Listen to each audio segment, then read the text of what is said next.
Go on social media again. You'll see it in spades, right? Is people get a thrill, obviously, from claiming victim status and blaming their opponents. But then it wears off. Okay, go to another site. Okay, let's find something else that we can be outraged about. Let's find someone else we can blame. And there's no outlet for this. And the outlet is our theme, forgiveness.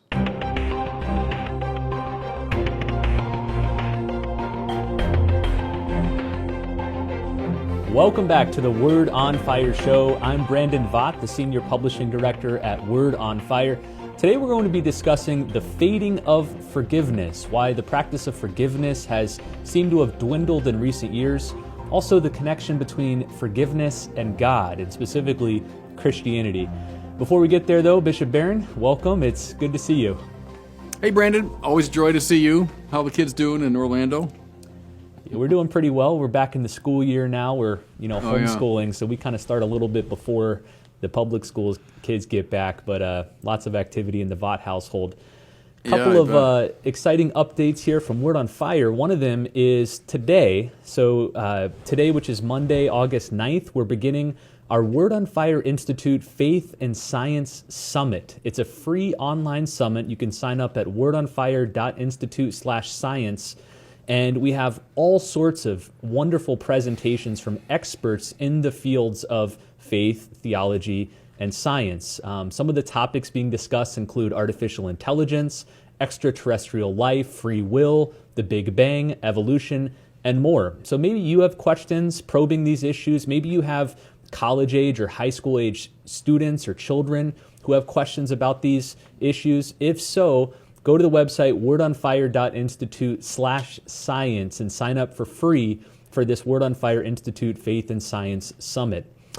A second update, Bishop, and I want to ask you about this. You recently had a very intriguing guest come visit your residence and the production studio there in Santa Barbara. He was Archbishop Bashar Warda. Archbishop Warda is the Chaldean Catholic Archbishop of Erbil, which is in Iraq. So he's one of the few bishops, Catholic bishops in Iraq. I know him through the Chesterton circles. He's starting up a Chesterton Academy High School in Iraq, which we're especially proud of. But tell us about his visit and some of the things he shared about the church in Iraq. Yeah, he's a wonderful guy. I first met him in Krakow, 2016 for World Youth Day. He had given a talk in the Mercy Center, which is this big arena, and then I was coming up, I think, afterwards, so he came backstage and we met. And he talked that day about the persecuted church in Iraq. And we spent some time in my house talking about exactly that and how he, during the worst of the ISIS period, when Christians were being chased out of their homes and their cities, they came in many cases north. He's in that kind of Kurdistan area of Iraq. And he put them up in churches and the cathedrals and people sleeping in pews and in sacristies. And then he arranged for housing, more permanent housing. He also built a Catholic university in Erbil. So he's an impressive guy. He comes to this country periodically to tell the story, and I think, to raise funds and to get support for his persecuted church. Because as you know, Brandon, the 20th century was the worst century on record for Christian martyrs. No question about that. And things have not gotten a lot better, frankly, in the 21st century, as Christians continue to be by far the most persecuted religious group around the world. We're being persecuted here, but in a somewhat less lethal way, and we might talk about that today. But his church is being persecuted very aggressively. So God bless him. And we had a wonderful visit. He came here to the studio where I'm recording these words. He wanted to see it. He's an avid Word on Fire follower. And I was delighted to hear that there are a lot of young people, he said, in Iraq who follow Word on Fire. They know about you. They know this show. And I said, wow, I'm surprised. There are so many who are English speakers. So anyway, it was a marvelous visit. It's a big shout out to all of our listeners in Iraq. We're just delighted to hear that. I can hardly think of any better news. Tell me if I'm not mistaken, he gave you a very significant gift, didn't he? He did. It was wonderful. When the Pope went to Iraq just recently, not that many months ago, he gave to Archbishop Warda a little medal, and it's a medal with an engraving of Abraham, who came from Ur of the Chaldees, right? So kind of from that part of the world. Or through at least his part of the world. And so he gave that to me. He gave in turn to me as just a sign of respect and gratitude for the work that we do. So I've got that in a very honored place in my house in Santa Barbara. Marvelous. Yeah. Well, again, today we're going to be discussing the topic of forgiveness. And for the framework of this dialogue, Bishop, I'd like to use a recent article published by Tim Keller. Lots of listeners to this podcast will be familiar with Tim Keller. He's a popular Protestant pastor in the New York area. I think he has a big, huge church in New York City, Manhattan, if I'm not mistaken. In Manhattan, I think, yeah. Yeah, right. But he wrote this very long, very insightful article titled "The Fading of Forgiveness, Tracing the Disappearance of the Thing We Need Most." I'll link to the article in the show notes, and I encourage everyone to read it. But I thought we'd walk through the article and let you interject and add your thoughts as we go along. So Keller begins the article by noting a major shift from the civil rights movements of people like Martin Luther King Jr. and Nelson Mandela, which were marked by the ethics of love, forgiveness, and reconciliation. Those were core pillars of those civil rights movements. He compares that to today's activism, which seems not to value the virtue of forgiveness as much. In fact, in the article, he quotes a young activist named Stacey Patton, who laments how many black Christians today believed that displays of morality rooted in forgiveness they thought would force white America to leave behind its racist assumptions. But, Stacey argued, our constant forgiveness only perpetuates the cycles of attacks and abuse. Likewise, Keller points to the Me Too movement and the abuses of Harvey Weinstein. He quotes a New York Times article titled, "Should we forgive men who assaulted us?" And the clear answer in that article was no, we shouldn't forgive them. So he concludes, today, after the renewal of the racial justice movement in the wake of George Floyd's death, the emphasis on guilt and justice is even more on the rise, while the concept of forgiveness seems, especially to the younger generation, increasingly problematic. So let's start there. Does that resonate with what you've seen, Bishop? Have you noticed a rising skepticism about the idea of forgiveness? Yes, and I resonated very much when I read the article. I think he's put his finger on something of tremendous importance.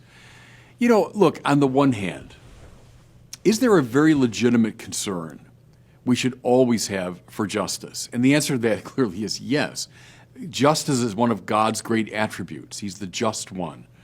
And so when someone's been offended, someone's been oppressed, someone's been hurt, when a great injustice has been done, it's appropriate that we respond with a concern for justice. So whether it's people suffering from racial oppression, whether it's the Me Too movement, whether it's the George Floyd situation and policing, et cetera, is there something that wells up legitimately from our hearts that says this must stop and we must find justice?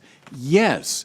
And you mentioned people like King and Mandela, I'd say Desmond Tutu as well, and many others who were formed in the Christian tradition and know very well that the call to justice is basic to what we're about. So we're not denying that, and that's the legitimate value behind much of what we hear today. But what Keller's putting his finger on, I think, very importantly is, if that's all we have, all we stress is justice, that very rapidly society becomes very brittle and very cold, and in fact, in the end, very violent. Because you go right back to the lex talionis, right? You go back to the eye for an eye, a tooth for a tooth attitude. I've been offended. So in my call for justice, I need you to pay a price now in return. Legitimate? Yes. You know, of course, we're not denying justice, but the danger is if we just stay within that matrix, we have the eye for an eye making the whole world blind, as Gandhi said. We have fighting fire with fire that eventually sets the whole world on fire. That forgiveness adds a dimension to it. Again, mind you, not denying justice. Forgiveness is not opposed to justice. It's a step beyond it. It encircles it if you want. But if you bracket forgiveness, you see a lot of the brittleness and hard-edged coldness and, frankly, violence that we see in our society today. And that is a Christian thing. Now, we can talk more about that. There is something really distinctively Christian about this idea of forgiveness. And so when it fades away, something very serious has been lost in our culture. Keller goes on to look at a couple of key reasons why there's been this fading of forgiveness, as he calls it. But I wanted to get your thoughts on one of them. It's my observation that I think a lot of people suspect that to the extent we promote forgiveness is the extent to which we affirm the injustice that needs forgiving. So it's like, if I forgive someone who's hurt me, then I'm in some way implicitly affirming that what he did wasn't that bad, or it's not that big of a deal. Do you see that among people, that their hesitancy to forgive is because they think if I forgive, I'm affirming or endorsing the bad act? Yeah, I think so. And again, it hinges upon that idea of forgiveness going beyond and yet including justice. If it's something other than justice, then we have a problem. In fact, that's not real forgiveness, as we'll see. That's a kind of sentimentalization of forgiveness. And that indeed is repugnant to justice, which makes it very problematic. If it's just a sort of, Pollyannish, I'll just smile in the face of deep oppression, and let's just move on, let's get over it. Well, that's not real forgiveness, as we'll see. That's a sentimentality that indeed is opposed to justice, and we should be against that. So look at someone like King again, who's always been a great hero of mine. Talk about someone that came to terms with injustice, who was not the least bit hesitant in calling out injustice, calling for a more just society. I mean, there's no question that King was involved in that. But it wasn't just that with him. But it was conditioned by, it was surrounded by the Christian idea of the forgiveness of our enemies, indeed the love of our enemies. Now, wasn't it in fact Chesterton? Or no, I'm thinking of Stanley Hauerwas, that if we're called to love our enemies, it means we got to have some.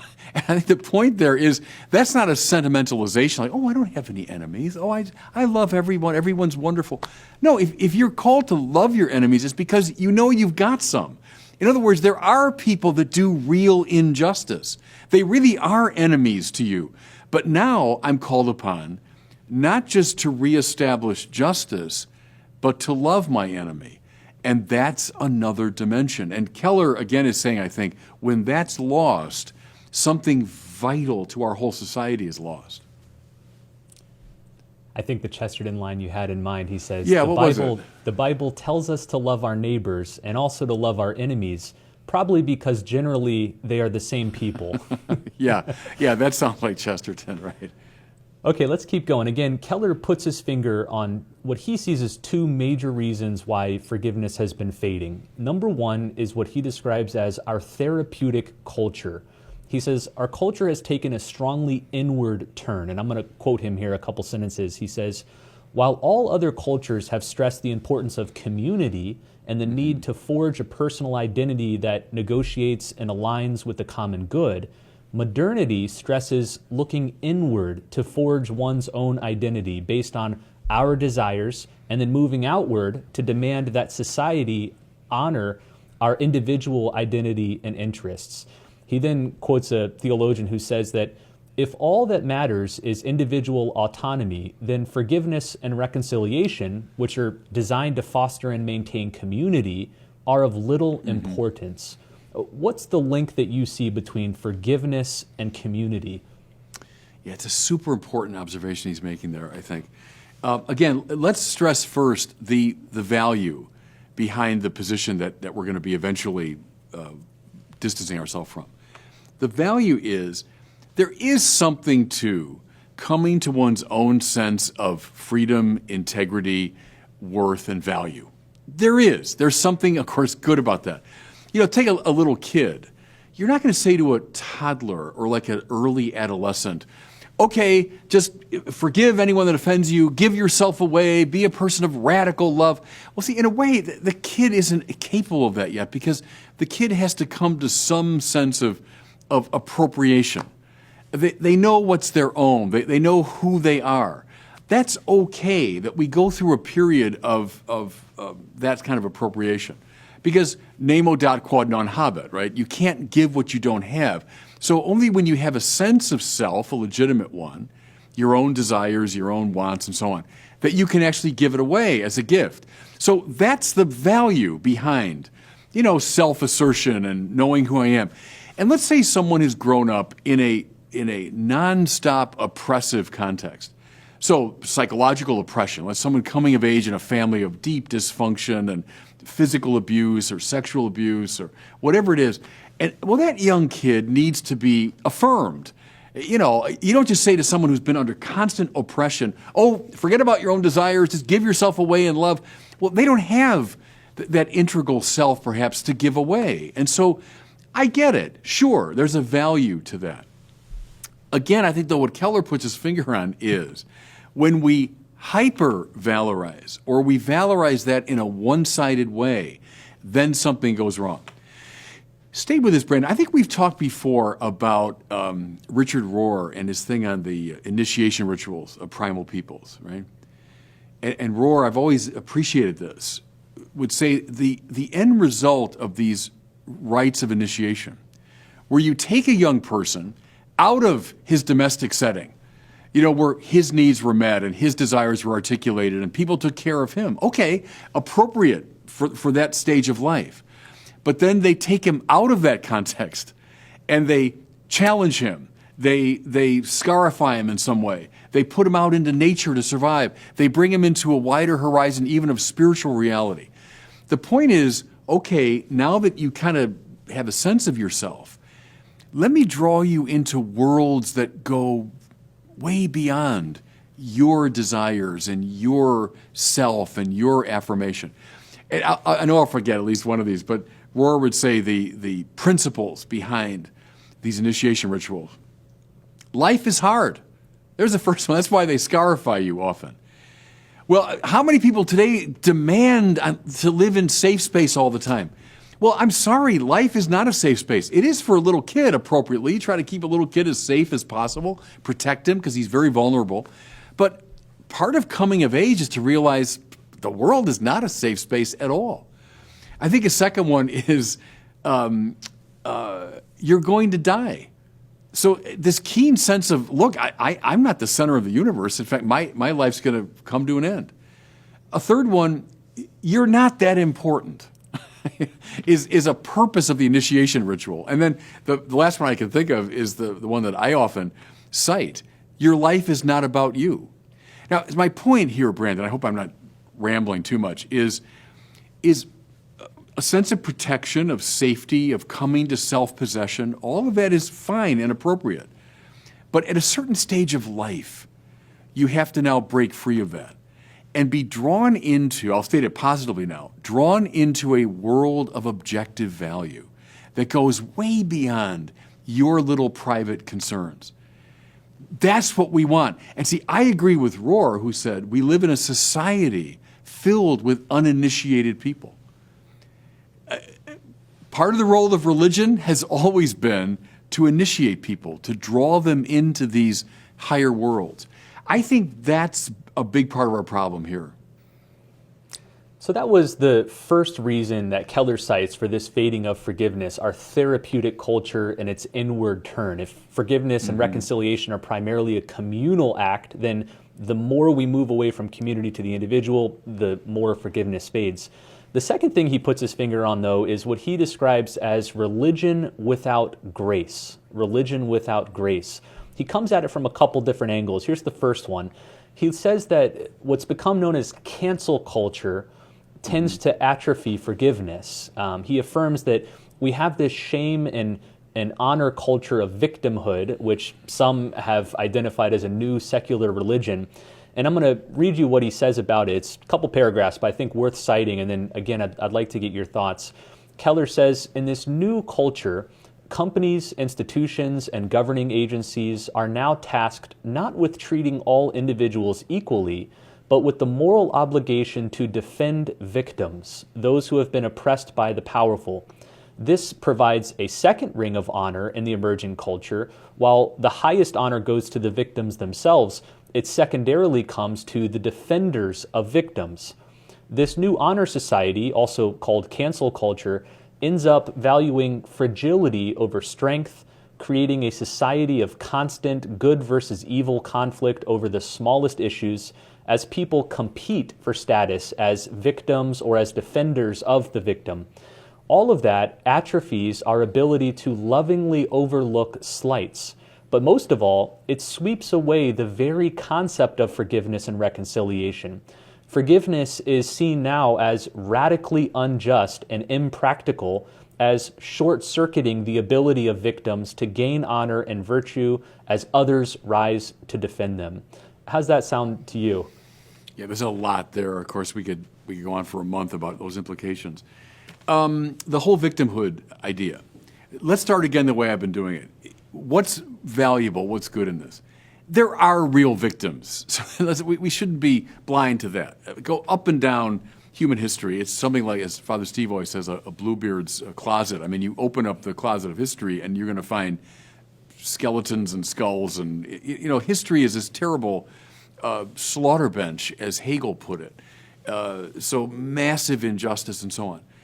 Are there real victims? Yes. And it's important for us to acknowledge that and realize it. So that's the positive thing. We don't want to sweep all that into the Bluebeard's closet. We don't want to just pretend, it never happened and everything's fine. The problem now is the exaggeration, as he says. We're actually now becoming victim is the honor in our society, that I have to show that I'm a victim. And the more I can show that, the more honor I get. And then honor is coupled, as you suggest there, with shame. And so for me to be honored, someone else has to be shamed. And watch, by the way, how Jesus undermines that game. That's a very interesting dynamic in the New Testament, is to overcome an honor-shame society. But we are caught in it big time, that for me to be honored, someone else has to be shamed.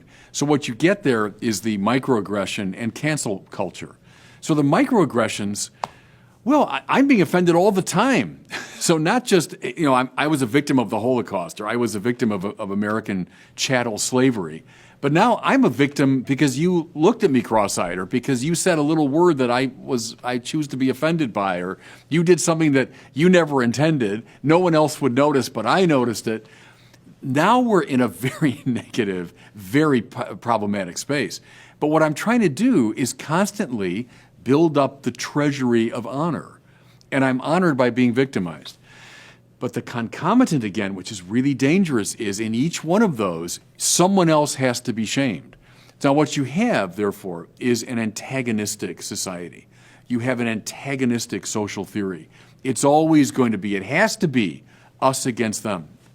I always think of, there are Marxist roots to a lot of this stuff. And Marx famously opined that, someone becomes rich only at the expense of someone who's becoming poor. That's basically ingredient in Marxist economic analysis. We can't go into all those details, but a non-Marxist approach would say, no, that's not true, that someone becomes wealthy at the expense necessarily of somebody else. But see, that's a kind of honor-shame situation. Now, I get the honor of victimhood only when I shame you. Now, visit social media any day of the week if you doubt what I'm saying, and you'll see this constantly going on, accumulating the honor of victimization and blaming others. What a space to be in. And again, I'm not denying there really are victims. We're not saying that's not true. But when we move into this space that we're in today, why is everyone so uneasy and so anxious all the time? Because we're in this horrific war of all against all. It's like a Hobbesian social space that we're in. And I think what Keller is seeing is all this language of common good, of a shared humanity, of a common purpose, a social purpose that we can work together. And I would say, again, going back to von Hildebrand and objective value, when together we fall in love with objective values, epistemic, moral, and aesthetic, that's what brings us together. Together we're devoted to these great values. The problem is all that gets bracketed. That's just relativized, or that's the way powerful people maintain themselves in power, right? How we sort of demythologize, we deconstruct any claim to objective value. God help us, that's where we are though. And so we have this Hobbesian honor-shame war of all against all. That's maybe the main reason that I'm so uneasy with the social space that's emerged. And may I say, even as we're using social media, which I love, I use it, I believe in it, but God help us, social media has become a place where all of this is acted out, massively. because we can be in each other's presence to do all this honoring and shaming 24 hours a day, 7 days a week, right? Now, again, and we'll say more about this, the breakdown of religion, Brandon, is not an abstract or minor problem. You and I have been tracing this for a long time. The disaffiliation from the churches, the lack of belief in God, the radical secularization. I tell you, something moves into the space of ultimacy. When you get rid of God, something moves into it. And I fear, I think along with Keller, that a lot of this business, this honor-shame business, has moved into the space of ultimacy. This one-sided obsession with justice and the loss of things like forgiveness, common humanity, love of enemies, a shared social purpose. When all that gets bracketed, God help us. I mentioned we've been walking through this article by Tim Keller, the prominent Protestant pastor. It's titled The Fading of Forgiveness, and we've walked through most of the first half, which is diagnostic. It describes why forgiveness has faded in our culture. In the next episode of the Word on Fire show, we'll tackle the second half, which offers the practical remedy. How do we become better at forgiving people? And specifically as Christians, what's our unique understanding of forgiveness? But before we wrap up today, Bishop, I wanted to quote one last part of that first diagnostic half. Keller quotes from the great literary scholar Alan Jacobs. I know you've read one or two books by Jacobs.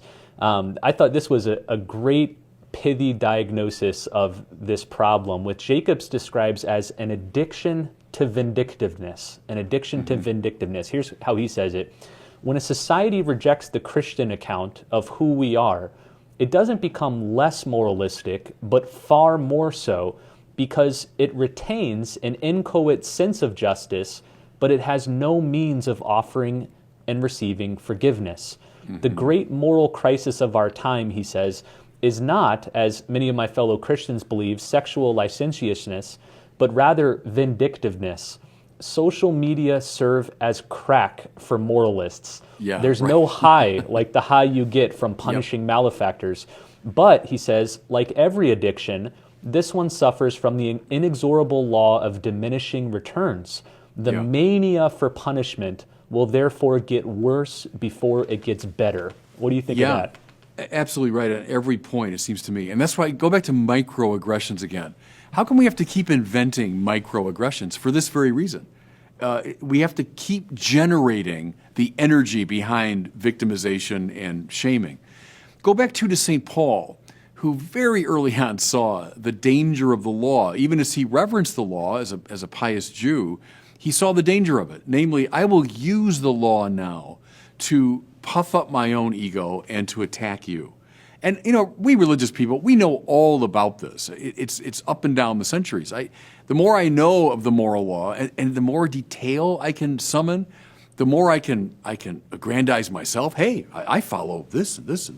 Look at me. I follow all these laws. And you don't follow this one. You don't follow that one. And what's the matter with you? And Paul saw that. That's the danger of the law. Even as we love the law, it's beautiful, but that's the danger, the shadow side of it.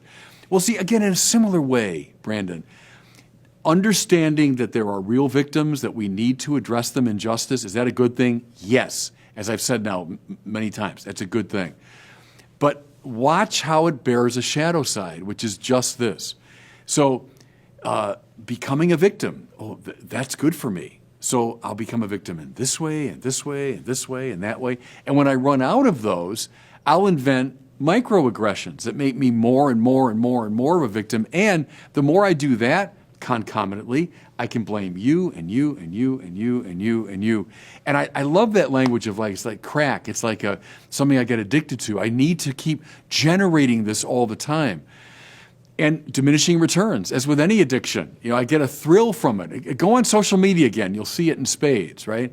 Is people get a thrill, obviously, from claiming victim status and blaming their opponents. But then it wears off. Okay, go to another site. Okay, let's find something else that we can be outraged about. Let's find someone else we can blame. And there's no outlet for this. And the outlet is our theme, forgiveness.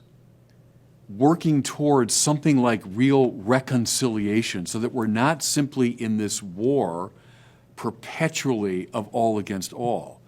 And I do fear that's the space we're moving into. And it's made possible in many ways by the diminishing of religion. As religion fades away, this sort of thing is going to happen. So I quite agree with that. Well, again, this was just the first half of Tim Keller's article. Next time Bishop and I are together, we will discuss the second half, which has a much more positive light to it because it focuses on how to fix this issue, how to bring forgiveness back to the foreground, and as Christians, how to follow Jesus' teachings on forgiveness.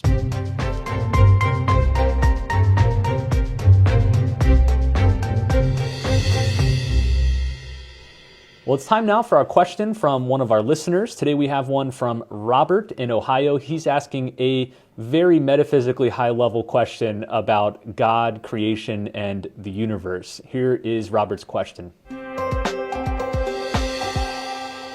Hey, Bishop Barron. My name is Robert, and I'm from Ohio.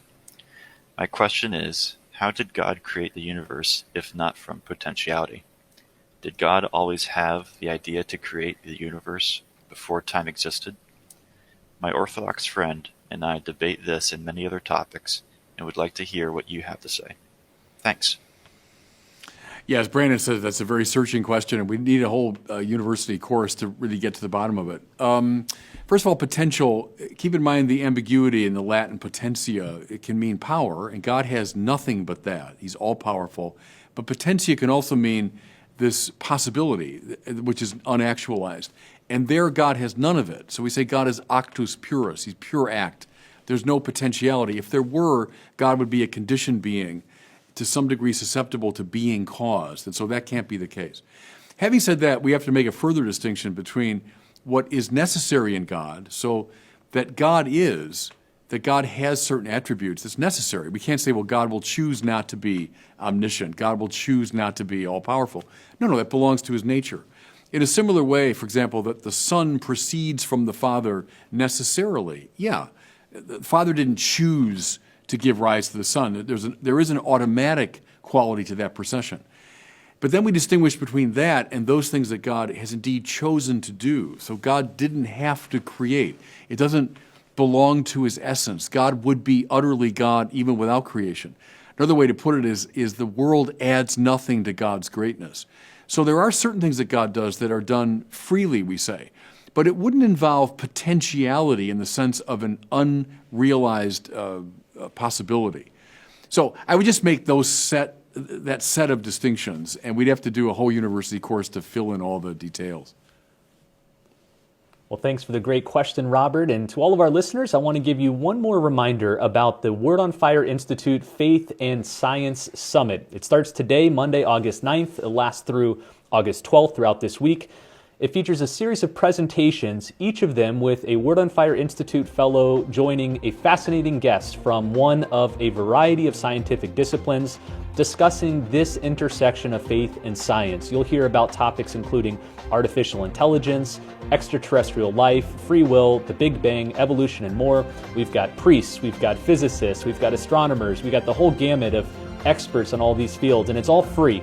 So join us, sign up at wordonfire.institute/science. Well, thanks so much for joining us. We'll see you next time on the Word on Fire show.